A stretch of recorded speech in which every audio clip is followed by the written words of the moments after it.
bring on, I want to have a chat with historian Martyn Whittock. Martyn, what's your view then? Because of the Industrial Revolution, it started in Britain. Do you think that we should be held responsible for the climate, any potential climate damage that people may perceive might have been as a result of any of that?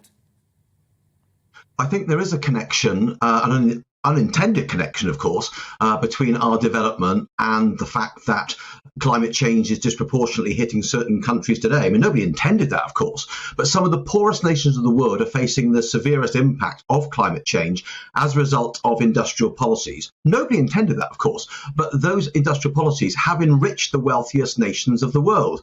And what led to our prosperity, I know there are issues now, and I very much recognise that, but overall, globally, what led to our prosperity is leading to a disproportionate experience of the effects of human-caused climate change for other countries. And I think this has to be met by a multinational response. It's not just a UK thing. I mean, nations like USA and China face huge responsibilities. And it's not just for the old emitters, it's the recently developed ones too. But I really do think that given the kind of crisis that many poorer nations are facing, we do need a Marshall Plan for climate change. Of course, the Marshall Plan was that hugely generous plan that the USA paid in the aftermath of the Second World War to get Europe back on its feet after the catastrophe of the World War. So, yes, I do think that we do need to target and work with poorer nations because we've benefited from much of the technological advantage that's now to their disadvantage. So on that theme, so what about things like, for example, the spinning jenny, the locomotive, all the things that, say, this country created and invented that were of benefit to others? Is there no sort of kickback to look at actually we are a net benefit? Because some of the things that we've used, whilst we may have initially emitted a lot of carbon, China are emitting a lot and others are emitting, places like Brazil and the Amazon, they're chopping down the rainforest, so they're taking away carbon. If we go down that road, we kind of find ourselves on a very shady path.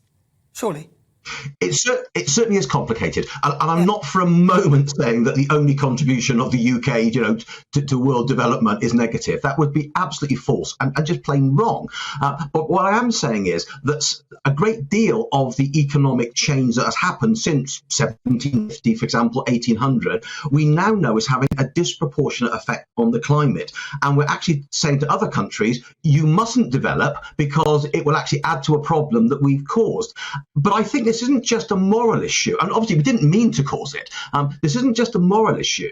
I think it is also one of self-interest too. Can I bring David the kinds of movements of people that's challenging us now will be dwarfed by what is to come if these poorer nations implode under the weight of climate change-caused crisis. So I think for the good of all of us, we have to act in this area.